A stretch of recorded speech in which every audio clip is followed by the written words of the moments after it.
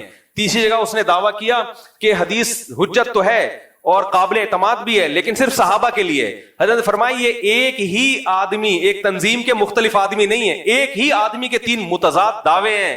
اس سے پتہ چلتا ہے کہ اس کا مقصد لوگوں میں کنفیوژن پیدا کرنا ہے. یہ بالکل ایسی جیسے پروفیسر غامدی صاحب, وہ کیا کرتے ہیں, حدیث حجت نہیں ہے, حدیث تاریخی کتابیں ہیں, لیکن جب اپنا استدلال کرنا ہوگا قرآن کے اگینسٹ تو بخاری کی حدیثیں پیش ہوں گی, مسلم کی حدیثیں پیش ہوں گی. بھائی آپ ایک جگہ ٹکتے کیوں نہیں ہو؟ آپ جب آپ کو فیور چاہیے تو بخاری بھی آ رہی ہے, مسلم بھی آ رہی ہے, اور جب آپ کو فیور نہیں چاہیے تو یہ تو تاریخی کتابیں, ان کی کوئی حیثیت نہیں ہے.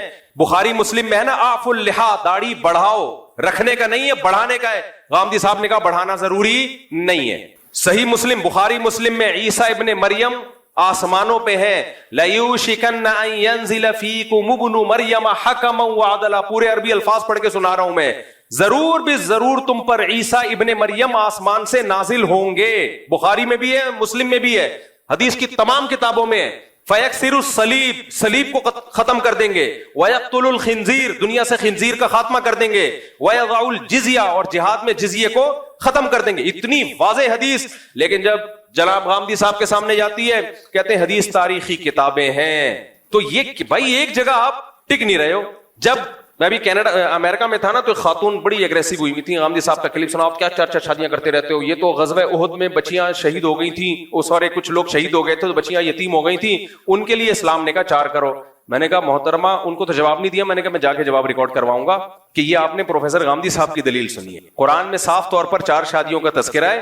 تو غامدی صاحب نے کہا غزوہ احد میں کچھ ایسا ہوا تھا جس کی وجہ سے اجازت دی گئی تھی, تو ضرورت کے وقت اس اجازت سے فائدہ اٹھایا جا سکتا ہے. یہ کہاں سے نکالا آپ نے؟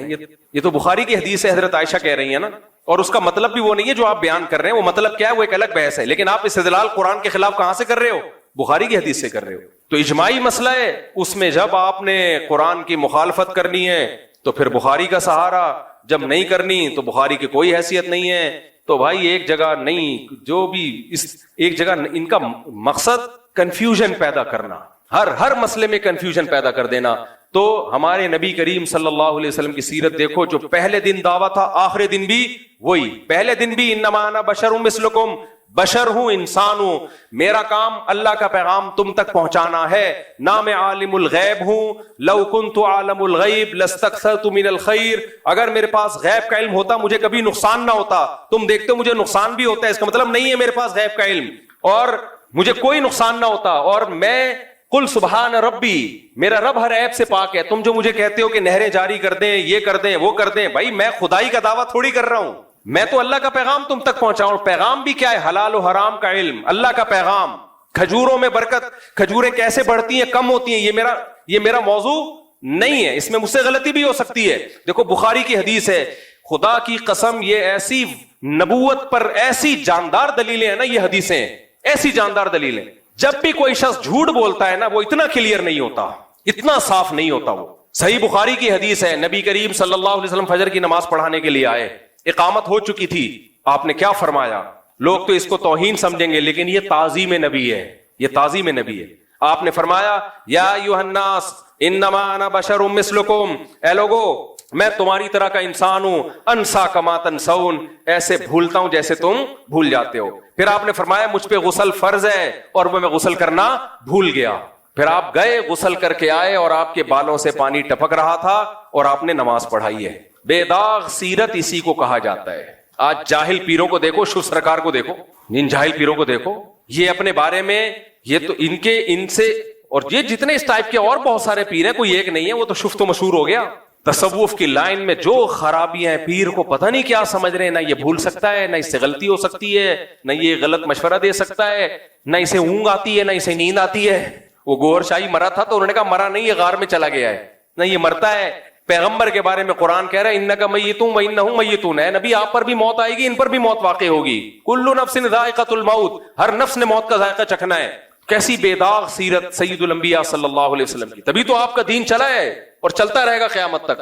تو خیر میں یہ عرض کر رہا تھا کہ یہ جو علم ہے نا, کھجوروں میں کیسے برکت ہوتی ہے, اس علم یہ وہ علم نہیں ہے جس کی بیس پر انسان کو وہ فضیلت ملتی ہے جس پہ وہ فرشتوں پہ مقام لے گیا. ہاں اس کی اپنی الگ سے فضیلت ہے, کیونکہ اگر پتہ ہی نہیں چلے گا پیداوار میں اضافہ کیسے ہو رہا ہے تو ہم سب بھوکے مر جائیں گے. لیکن یہ جو انسان کو, ایک چھوٹی سی مثال دوں نا, میں اکثر واقعہ سناتا ہوں. ایک آدمی, ایک مولانا صاحب تھے, وہ کشتی میں بیٹھے تو انہوں نے ملا سے پوچھا کہ تم نے دین کا علم حاصل کیا؟ انہوں نے کہا نہیں. انہوں نے کہا کمبخت, تو نے آدھی زندگی برباد کر دی اپنی.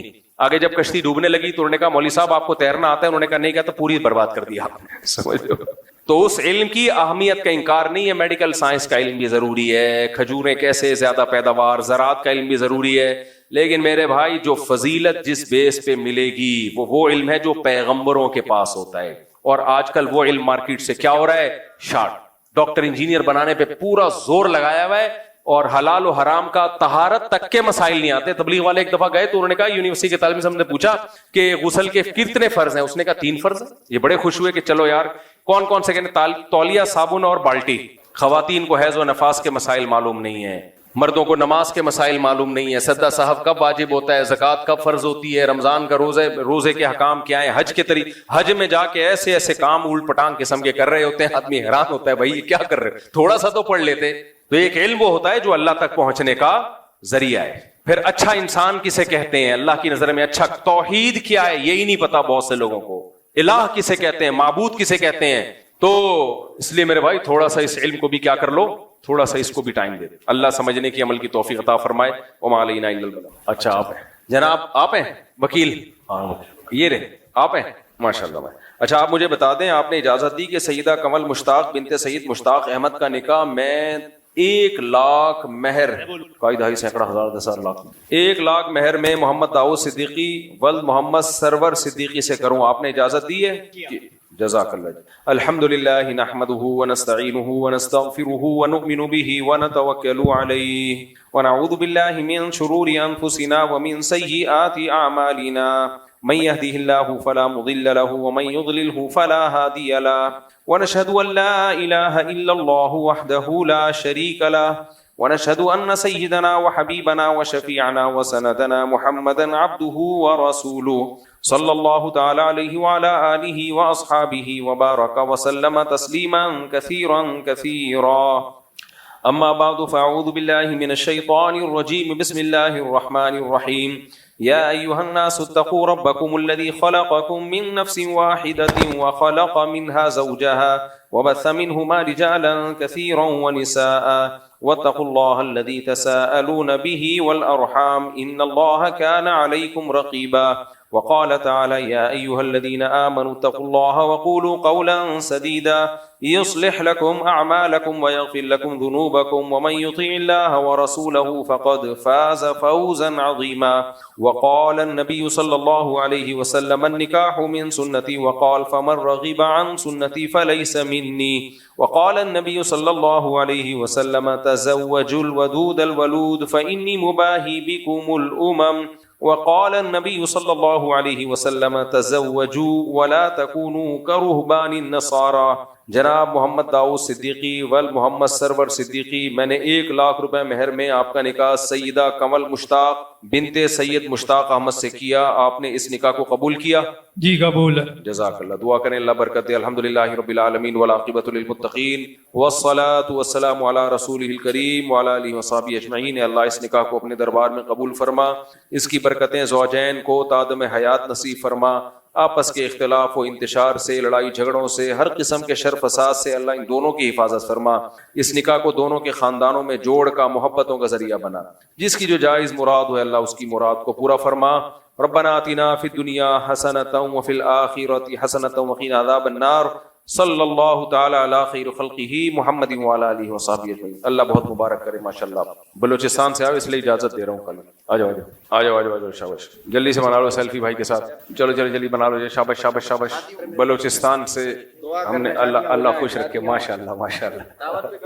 پھر انشاءاللہ